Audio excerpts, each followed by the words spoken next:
Hi guys, so I'm just getting ready to go to bed, and I had finished a book today that I wanted to share with you all. I wish I had it with me, but I left it at my mom's house. Anyway, it's called Change Starts Within You by, I took a bunch of notes because I wanted to share some really good information, by Courtney McDermott. McDermott? Courtney McDermott. Um, she wrote this amazing book, and I took so many notes. I even took some pictures because she had some exercises that I'll share with you. Basically to inspire you to not to change yourself, but to kind of work on your mindset a little bit so that you can inspire others and change the world around you. But all change starts within. So she change starts within you. Once you change the way you think about yourself, and you start to change the way you think about the world, and then everything around you kind of falls into place. So, here are some notes that I took. Be ready to unlearn. What could you start unlearning right now? So, when we're young, we don't really have control over who we're surrounded with. We don't really have control over, what kind of information we're getting, because we're young, we're babies. From birth, we are fed all sorts of stuff. And depends on your childhood. Like sometimes, your upbringing can be quite horrible, where people are yelling and fighting, or nobody's around and you're alone all the time, or it's just a negative atmosphere, and that can have some really traumatic effects later on in life, especially for a child, since children don't really understand, because if you're growing up in that sort of environment, that's all you know. You don't really have much to compare it to. But as you get older, you kind of have a choice. You can start to, think for yourself and figure out what's right and what's wrong and what you actually believe. Because we're told all these different things, and we have all these different beliefs in the way we think. And half the time our beliefs are not even true. There's somebody else's words that they put in our brain again and again and again, and we just kind of took them as our own. And it can be negative and it can be positive. But so we have to, as we get older, we have to make our own choices, and we can choose to unlearn certain things, like certain beliefs. Like, what can you unlearn? What do you choose to unlearn right now? For me personally, this is a really tough question. I think this one deserves a lot of time. Really dig deep into this question. I don't know. I think growing up, I probably always was told that I needed a man, or even recently, oh, when are you gonna get a boyfriend? When are you gonna do this? When are you gonna do that? And it's like, I want to do my own thing. Like, I have my own brain, my own goals and everything, and I want to focus on me. I don't need a male figure in my life. When I was little, I didn't really have a dad. My dad was absent most of the time, and then my mom got married to an amazing guy who is my dad now, and I'm grateful for that. But for the first 10 years of my life, it was a very confusing time for me, and I'm still affected by it, constantly thinking that I don't know what I'm doing, or that I don't know where I want to be in 5 years, because I can't. It's hard for me to imagine the future. But yeah, I didn't really have a lot of consistency with my real biological father, and so I think that has played a really a huge role in my life, as far as just confusion and doubt. And so I need to work on a few things there.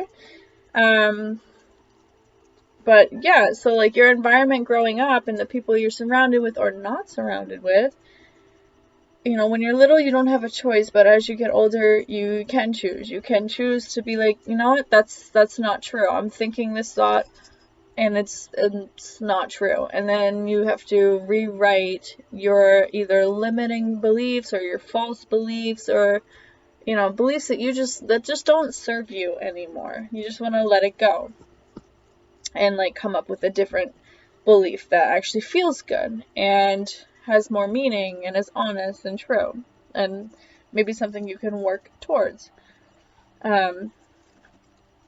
Like for instance, if you don't think you're smart enough or skilled enough or experienced enough for a job that you really want, and that's all you think all day long, oh, I'm not good enough, I can't even try it because it won't do any good, you know, there's no point, I'm not experienced, I don't have this skill or that skill, I don't, you know, I'm new, I don't know anything. Then you can try a different belief, such as, you know, I can get the skills. I might not have them now, but I have the ability and the capability to find ways to, you know, make myself more skillful in whatever skill it is, and become more qualified in that way by like studying or reading or taking a class, or, you know, putting some action behind it. You have to actually do something. So you gotta change your thoughts, and then you also have to do some action, take some steps. Remember what you know. She talks about like remembering your values, your vision, your genius in order to channel your intuition. So it's always good to take a step back and to like check in with yourself. Because sometimes, you know, you go through life, you go through school, you meet different people, you kind of stray from your path. And sometimes you kind of forget what that even looks like.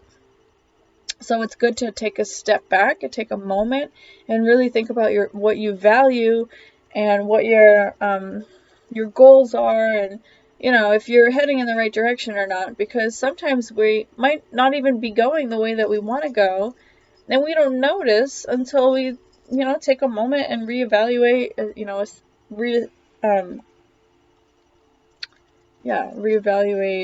oh my god, I totally just forgot what I was going to say. But just like take a moment and assess our life and our choices and how we got to where we were, and if that's how we want to continue going. Because, you know, it's never too late to be like, oh, actually, this is not what I want. I don't know how I got here. This is not what I want. Let me, you know, try something else. It's good to begin where you are, and remember that wherever you are, whatever your situation is, that's what you have to work with. So it's okay to begin where you are. You can't go back in the past. Don't even go there. Don't go to the past or whatever. It won't really help you move forward. So start where you are. And with your values, sorry, my nose is like itchy. With your values, a way to think about your values, so we're going to do this exercise now. You're going to think about who your hero is, who a role model is of yours, someone that you look up to, whether it's like Oprah or Tony Robbins or Grant Cardone or whoever it may be, someone successful, someone doing something that you want to do, or something that inspires you, something that you know, someone you learn from, you know, and write down what you admire about this person. Write down what makes them your hero, what are the characteristics that you like about them, etc., etc. So like, think of the person who is your hero and write down all these qualities. Do this right now. Pause this video and take a moment to do that. And now when you have it all written down, you're going to cross out this person's name. So you're going to write like, so-and-so is my hero because, and then all the reasons, you know, they're your hero. And then you're going to cross out their name and put your own name. And you're going to read this and see how this feels, because this is you.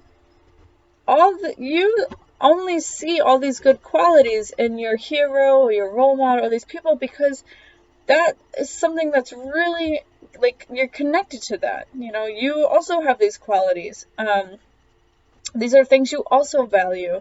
These are things that make you feel good. So in a way, that's who you are. That's what your values are. That's what you like. That's what you admire. That's you. That's a part of you. So cross that name out, put your name, read it out loud, and, you know, see how that feels. It probably feels really good to read, you know, read it out loud as if it's you being your hero. So yeah, so what are your values? This will help you figure out some of your values. Now we're going to talk about designing the life that you love instead of living by default. So we want to make sure that we're showing up, right? So how are you showing up every single day for your goals, for your family, for yourself, most importantly, because you can't really fill another cup with an empty cup, right? So every single day, take a baseline assessment of how you're actually showing up for your values as well. Like if you really value honesty, are you being sarcastic? Are you lying? Are you being as honest as you can be with your words? Are you speaking your truth? Are you living your truth? Like, make sure you take a little assessment every day so that you can track your progress and see if you're on the right track. You can also rate yourself as rock star, eek, or rock star, blah, or eek. So rock star would be really good, like you're crushing it, you're a total rock star. Blah would be like you can take it or leave it. It's whatever, you're not like happy with it, but you're not like, you know, angry about it. And then eek is like, whoa, I need to step on the brakes and really look at this. Take a minute, figure this one out. So another exercise that she says to do is take your life pictures. So I'm just going to read the picture for you. It says, take a picture or find a picture of you in each core area of your life. Then pull these together to make a big visual assessment of how you're doing overall. And for example, she says so for physical, get naked. Take a picture of yourself naked and look at your body. Is it the body that you want to have, or how does it make you feel to look at your own body? Now, all bodies are beautiful. All bodies are, perfect. Human bodies, whatever. There's no judgment here. This is about you and how you feel. Social. So grab a recent pic of you with your friends. Take a picture with your partner or alone if you're not currently in a romantic relationship. Financial, open your wallet, take out your latest bank statement and snap a shot. Or you can do that on your phone too. Purpose and career. Take a selfie at your desk or photo of a recent project. Home environment. Capture a messy closet or your favorite nook in your house. Spirituality and faith. Take a snapshot of an inspiring passage from a book or your favorite element in nature that illustrates your relationship to God or the universe. Sorry, my phone is really cracked. I don't know if you can see that. So it's kind of hard to read. It says, add a caption to each photo to describe the current status of that area in life. For example, you could describe your current physical state as rock star status. I feel fit and healthy. Or eek, definitely room to up my game. Then arrange all the photos together so you have a poster of how you're showing up for what's more important. Like the previous one, this exercise is energizing and also humbling. She also writes, P.S. a Polaroid camera is my favorite tool for this exercise. Or you could simply draw a symbol that represents your status. So this is for you. If you want to share it, then whatever. But the purpose is for you to have all this, to look at it, and really think about each of these core areas of your life. So the core areas are physical, social, love, financial, purpose and career, home and environment, and spirituality and faith. And if you're taking these pictures and you're not super happy with any of them, or these pictures are really hard to take, and you're not feeling so great, then that's a red flag that we need to change something. So you need to, hopefully these are going to help you to know like which way you want to go now, because maybe you never thought about it before. Maybe you never took a step back and looked at pictures like this and had a moment where you were like, oh my god, like I need to change something. So get really good, have a vision, get really clear on your vision. What do you see for yourself, and how do you want to be and feel? Hopefully the answer is you want to feel good, right? That's our goal. So yeah, if you're not feeling good in any of these areas, then that's what you need to start. That's what you need to start with. So the next exercise is create your life map. To map out the way to your Timbuktu. So she has this theme going where, she knows that Timbuktu is a real place, but she's never been there, and that's where she wants to go. So whatever your goal is, whatever your Timbuktu is, it's out there and you can attain it. There's just these certain steps that you got to take. So, and if you don't know what they are, we're going to create your life map. So to map out the way to your Timbuktu, start by grabbing the photo board you made, all those pictures we just talked about, and choose a couple of those eek or blah pictures. With those starting points in mind, envision your next destination in those areas. Write down your starting point and your Timbuktu for each.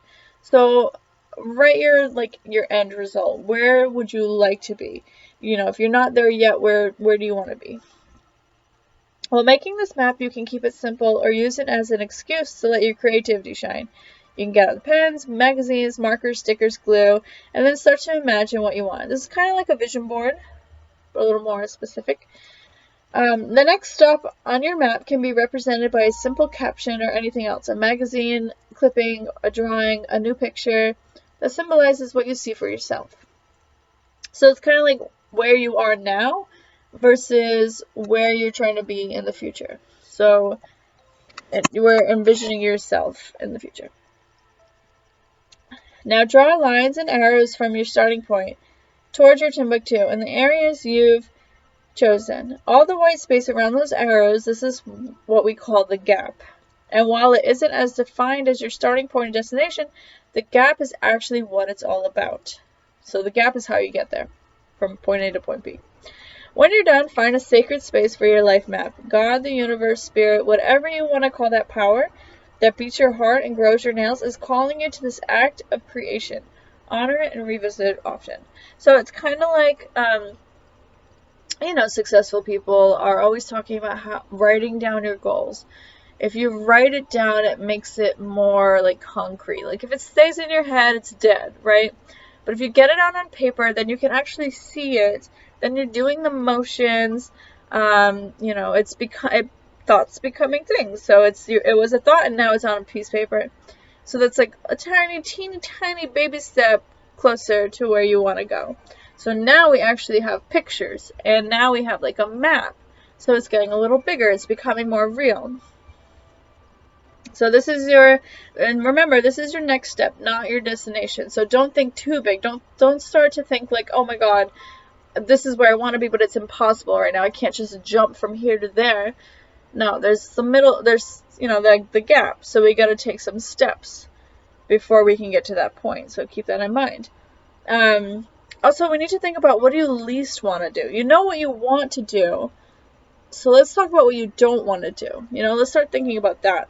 And we can also, there are some things that maybe you don't want to do them, but you don't know that they actually might be interesting, or, because we don't want to limit ourselves. We want to become aware of what we're not really wanting to do, but we don't want to limit ourselves if that opportunity comes up, or that's like a step that you need to do. You can't really avoid it because that's like closing all the doors to other opportunities. And keep an open mind. So instead of like, oh, like I really hate or I'm not interested in X, Y, and Z, you can try saying something like, I am inspired to learn about blah, blah, blah. And then who knows, you might actually start learning about it and it becomes so fascinating. But you never know unless you try it. And if not, then thank you, next, right? Just move on. You don't need everything in your life, and if it makes you feel miserable, you definitely don't need that. So the next thing would be to think about something that's been dragging you down that you can start feeling really good about. Something that's been dragging you down that you can start feeling great about. Something that you've been dreading, or something that you've been trying to avoid, but it's on your to-do list, but it's like bottom of the list. Try to think of ways to make it more fun, or to make it feel like it's you want to do it. Kind of trick your brain a little bit. And it's good to act sooner rather than later. If you just do it now and do it today, then maybe you won't ever have to think about it again, and you can move on to the next best thing. So there's a saying that's knowledge is power, right? So learning and school, education, all this knowledge is good. It's great. It's awesome. I feel so strongly about always growing and learning more and stuff. I'm a teacher I'm a student before I'm a teacher, so it's great, but knowledge is only potential power. You can't really do much with just knowledge. You have to act on this knowledge, right? You have to take some action. She talks about focusing your energy for good results. Focus your energy. Try to, we can't really multitask. We think we can, but it's a lie. We can't. Our brain just switches back and forth, and that takes up a lot of energy, and that's exhausting. So yeah, try to focus on one thing at a time so that we don't half-ass it and we're not super drained by the end of the day. You can set aside, a good way to do this is by setting aside chunks of time that ensure that you're heading towards your destination. So basically, if there's something that you need to get done, schedule it in your calendar, put alarms in your phone. You really have to prioritize. If you have more than one thing that you need to do, you have multiple priorities, you need to really prioritize them. I'm serious. Get laser focused, pick one thing, decide what to do, and then eliminate all distractions. And this may include turning the data off on your phone. Now, when you turn the data off on your phone, you can still get calls. So if there's an emergency, people can still call you, but there's not going to be my notifications keep going off, and that wouldn't happen. So you can really focus and pay attention to what you're doing, and then you'd have more successful results. You'd have way better results than if you were just distracted every 2 seconds, every 5 minutes. You have to stop, check your phone, check your email, do this. You get tired, you want to watch a show, whatever. You're taking a break. Then you have dishes to do, and then you have to cook dinner, and then no. Set aside an hour, 2 hours to make sure that you have that time, and who knows, maybe you'll get in the zone and it'll last longer, and then you'll get so much work done. But you need to start somewhere, so you need to set that time and really get serious about it, whatever it is, whether you want to write a book, whether you want to work on your business, you want to work on your content, if you're TikToker or whatever, then yeah, you need to set that time. Yep. So you can't multitask. You must pick one thing and then get good at it, get successful in whatever that means for you. And then you can do the next thing. So prioritize your priorities.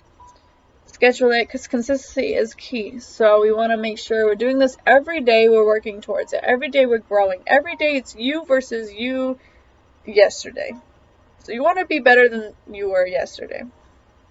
And you can't do that if you're slacking. So you're either moving forward or you're not. And if you're stagnant, if you're just doing the same thing every day, if you're just making excuses, if you don't have the time, which we all know you do because you're scrolling on your phone, and watching TV, Netflix, whatever. So we know you know that you have time to do this. It's just that we live in a world where it's a little crazy. Like, the phone and the social media, everything sucks. It's such a time suck. So you need to have that willpower and be driven and focused, and you need to stay on top of you. At the end of the day, like, you're the one that goes to sleep at night and then has to wake up and do it all over again. So are you going to stay stuck in the same cycle, or are you going to move yourself forward? It's up to you. So the next exercise that she has here has to do with scheduling. She says, make one more map, your monthly action plan. So this is where we're getting, we started big and now we're getting more specific because we need to take steps, right? So a simple 6 or 12-month action plan, so you can start 6 months or a year, can help remind you where you're going and the steps you need to take to get there. So this is just a good way to keep you on track, to keep you accountable, to remind you, because it's kind of like New Year's resolutions, where most people forget them by February, or they stop their diet, or they stop working out, or whatever. In the beginning it's great, and then you kind of lose it. So this kind of helps you stay on track. So you can create your map electronically, or you can do it by hand on a paper, cardboard. She did it on cardboard. So she used an online, she did it to drill down to specific daily and weekly actions. So what action steps can you spread across the next 6 or 12 weeks? And then she has like a little tiny, I don't know if you can see. It's too bright. So it kind of looks like this. And then, so that's, every box was a month. So January, February, whatever. And then she has like a focus. So what do we want to focus on this month? What is our intention? And what are we going to do about it? So what is it? It's March. So for the month of March, it's only the 13th, so we still have half of March left. What are we going to do with the month of March that'll help us in April? That'll get us, closer to our goal in April. What are we going to do in April that'll get us closer in May?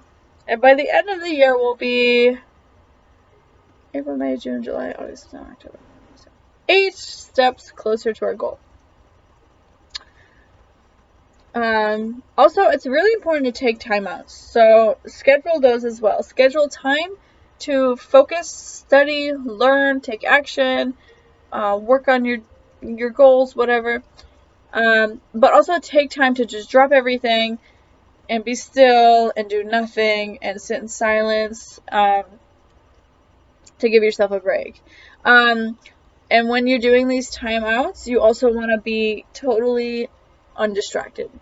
So keep the notifications off and everything, because this is why sleep is so important.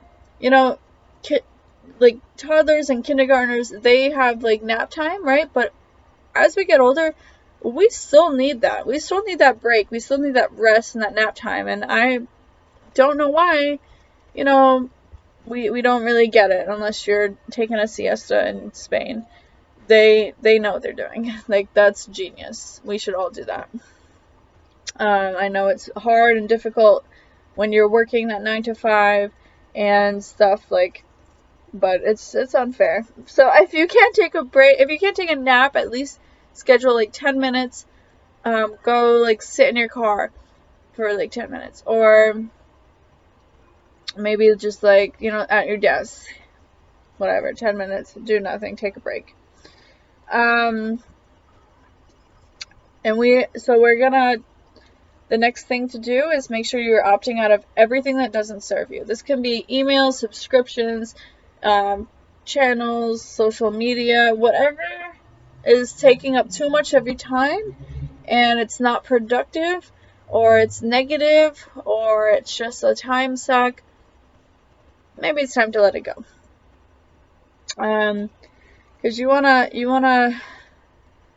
less is more, less is better. You don't need all that noise.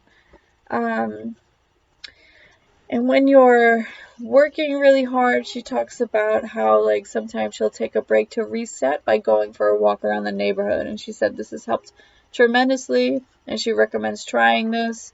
Just like a quick walk around the block, get some fresh air.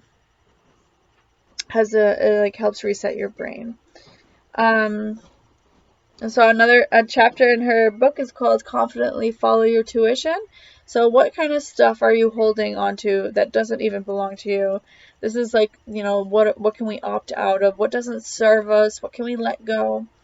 Is it a person, a job, a bad habit, or, email subscriptions that you're getting, or like baggage from like past relationships, or like traumatic memories that you keep replaying, or like grudges that you're holding. It can be anything that just is getting a little too heavy for you to continue carrying, and you just want to let it go. Just make peace with it,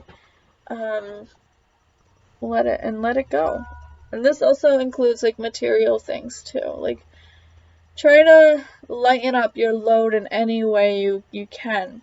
Also, like, yeah, materialistically. So I'm looking around my room right now, and I know there's some things that I either haven't touched in weeks or months, and I can like kind of declutter and either donate it, or, if it doesn't work, or if it's kind of old and raggedy, maybe throw it away. Definitely try to donate stuff first, or give it away, or sell, or whatever way you want to let go, make sure you do. Because you want to, if it doesn't bring you joy, let it go. If it feels good, if it does bring you joy, then you don't have to let it go. You can hold on to it. So yeah, the next step is finding practices that feed your behaviors you want and starve the ones that you don't. So for example, you could wear a tie bracelet on one wrist that you have to untie, and then tie around the other wrist every time you complain. So yeah, complaining is something that almost everybody does, right? Everybody complains, but sometimes, if we're around people who just complain all the time, that can be exhausting, and it's like no one really wants to, there's already enough bad. Like, why can't we just talk about the good? Or, if you don't have anything nice to say, then don't say it, type thing. Complaining is just not, it doesn't help. It doesn't do you any. What does complaining do? It's just putting bad energy out there. So he's saying, like, one way is like, oh, if you complain and you start to become aware of it, then you take the bracelet off and you switch it. And that can become really annoying. And you're like, oh my god, I'm gotta take this off, I'm gonna switch it. And talking, going about my day, oh my god, I complain again. And slowly over time, you're gonna get tired of doing this, and you're gonna complain less and less, is the whole idea. Also, find a practice that reinforces what you want. So at the end of every day, you can rate yourself on a scale of 1 to 10 in terms of how you showed up in your relationship, and aim for as many 10s as you want. So 10 would be like your total rock star.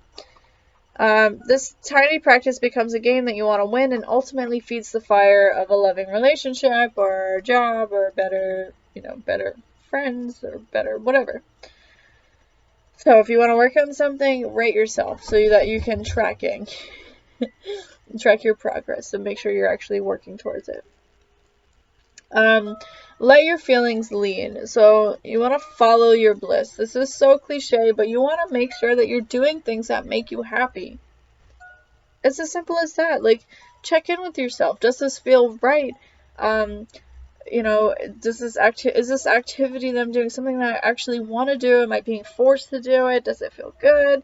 And if it does feel good, then do more of those things. Like, if you like to write every day, then do more writing. When you sit down and you play piano, maybe, and that feels really good, maybe you should sit down and play piano more. I'm telling that to myself because I love piano, and I used to play piano when I was a kid, and I have a keyboard, and sometimes I'll find myself sitting there and playing, and I'll be like, oh my, every time I do, I'm like, I need to play more because I love it.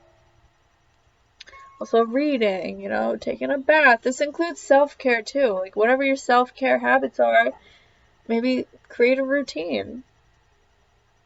And Then she goes on to talk about how, she who stops is lost is one of the quotes she uses. So basically, don't give up. She did this marathon and she finished it, but when she finished it, she was like, I wanted to quit so many times. And her husband was like, but you didn't. You didn't. You did it. And it was just like this moment of like, oh my God. She wanted to quit, but she kept going and she actually completed, her goal, and it felt really good. It felt amazing. And we can do that too. Everybody can do that. It's not easy. It's not going to be easy to continue when it's tough. But when you do and you get to the other side, it's going to feel like you won't even think about the show. You'll be like, that was so worth it. Also, huge thing that she talks about, which has been said many times, you become the 5 people that you hang out with the most. So plug into your people. Who you gotta think about who's in your circle, who are you giving your energy to. You want to start giving the majority of your time to people who inspire the daylights out of you. So seek inspiring people. Clean up your relationships. In order to build a healthy network, you need to understand whose energy helps you thrive and who doesn't. And then kind of make a list of who is a strength in your inner circle. And then make a separate list of like your weaknesses in your immediate circle. Like who drains your energy, who doesn't support your vision. And just like identify these people. She doesn't say like you have to get rid of all your friends. No, she just wants you to like take a moment and see where you're at so that you can use your energy wisely, because we wake up every morning and we only have so much energy, right, throughout the day, and we don't want to waste it or use it in ways that could harm us. So you're gonna, with this in mind, you're gonna form your first mastermind. Now this can be with anybody, dead or alive, celebrities, whatever. Who are the people that you wanna hang out with? Who are the people that inspire you? Who are the people that you really look up to? Your heroes, right?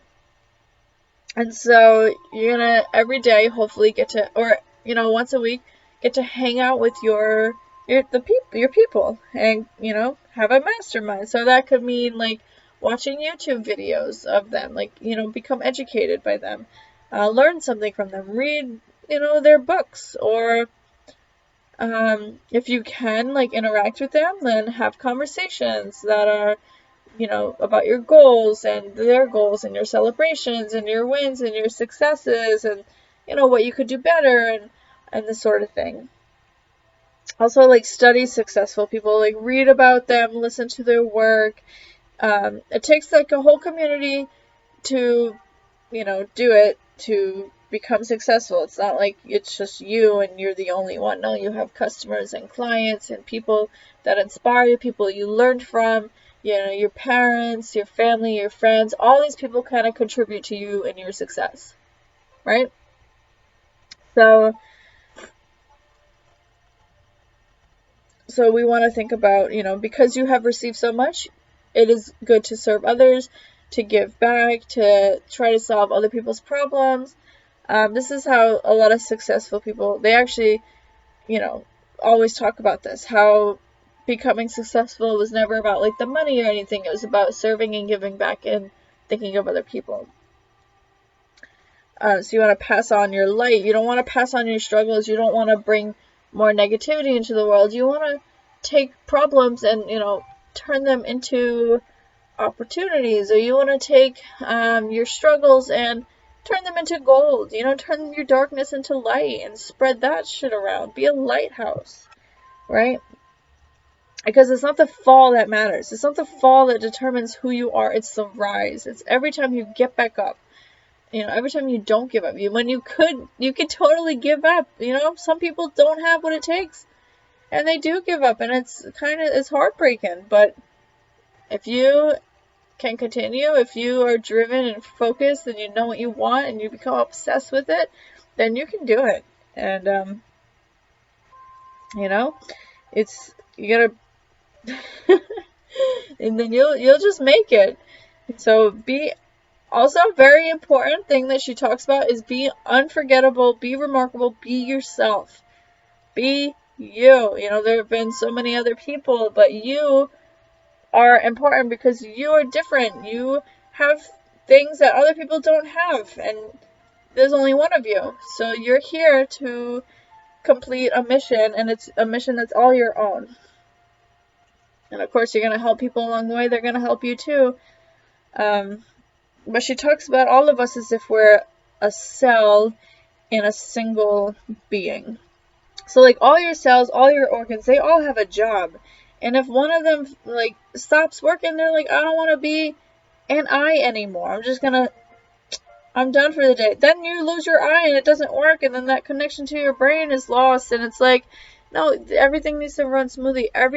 Think about it. If everyone were following their passions and doing what they love, the world would be a much better place. But some people feel so oppressed. Some people are traumatized. Some people are stuck either in their own ways, or they're just not open-minded, or, you know, some people don't want to learn. So it's like, it's hard for everyone to reach their true potential when they don't even know that they can, or they don't have the tools that they think they don't. But it would be a much better place if everyone were feeling good all the time, right? There'd be no wars, no bullying, no fighting, probably way less stress, etc., etc. And then she talks about the compound effect and how, like, this has more to do. This is more than money. Like, this includes your habits, because if you start with like the little habits and they turn into bigger habits, and that bigger habits turn into your life, right? So you can bring healthy growth habits into your life and applying them consistently, leading to massive results. So what's one growth habit, or just one habit, that you're committed to compounding through daily use? So what's one habit that you don't have that you want to have that will make your life that much better? And she gives some examples. So like, are you going to commit to taking a nap or to taking time out of every day for yourself? Breathe deeply with your belly. This is actually a really good habit because this is how we're supposed to breathe. So usually when we breathe in, when we inhale, we like suck in our belly. But that's not really how it works. We're supposed to fill our bellies with air. So I'm a teacher and I teach my kids. They're they're 3 years old, so they're preschoolers. I teach them how to breathe with their belly. So you fill it up with air like a balloon. You hold it and then you pop it and breathe out and let it go. So that's actually very important that we are breathing correctly. Because this is also like, if you can't take a nap or time out, then you can start to breathe correctly, and that will be just as effective. Meditating, everyone, meditating has huge benefits, and all these successful leaders and people, a lot of them, practice meditation. Dancing and shaking it out. So like if you are sitting for long periods of time, then you just gotta get up and move your body. Focus on the good. So keeping a gratitude journal by your bed is something that can be really useful. And writing down something every day, like 3 things right before you go to bed. 3 things that you're grateful for. They could be small, they could be big, whatever. That's really important. And gratitude is very powerful. It's a whole science about gratitude. And taking baby steps every day. You can't do nothing. Don't try not to skip a day and do nothing. Take a tiny baby step if you're just not feeling it. And then always remain open to receiving. And then last thing, or 2 things before I end this video. It's been like a really long video. I just want to read one of the pages. So it says, 8 billion cells waking up. Lighthouses don't go running all over an island looking for boats to save. They just stand there shining. That's a quote by Anne Lamott. She says, or it goes on to say, I believe that making a better world starts with and within you. I believe that nurturing your needs and desires also nurture the world. I believe in the power of uncovering and living your own values and someone else's. I dream of 8 billion cells waking up, radiating their truth out into the world, doing their unique work in service to the larger whole. It's time. Be remarkable, be unforgettable, and be you. And so that was kind of a summary of her book. I feel like I talked about most of it, but it's still a good book. I would definitely recommend it. She also has a suggested reading list, so Become What You Are by Alan Watts, The Art of Possibility, Excuse Me, Your Life is Waiting, The Happiness Advantage by Sean Archer, with the O. He talks about the science of gratitude, I believe, or the power of gratitude. Three Magic Words, The Artist's Way by Julia Cameron, The Element by Ken Robinson, Design the Life You Love by, I don't know how to say her name, Ayse Berzel, Ayse. Izzy? I'm so sorry, I'm butchering that. Thrive by Ariana Huffington. So the only one I've read, I think, is The Artisan's Way. So these are definitely books that I'm going to pick up. And yeah, maybe you will too. And if you do, watch this whole video, I hope you enjoyed it. And I think I'll try to be putting out more videos. Or I'm not going to try, I'm going to. Because I've been taking notes as I'm reading now. Which I think I really enjoy, because usually I just read a book and then I kind of like forget most of the things, or I don't do the exercises in them and stuff. So I'm glad. This is more for me, but I'm happy if this, reaches somebody, and, let me know. Okay, well, have a good night.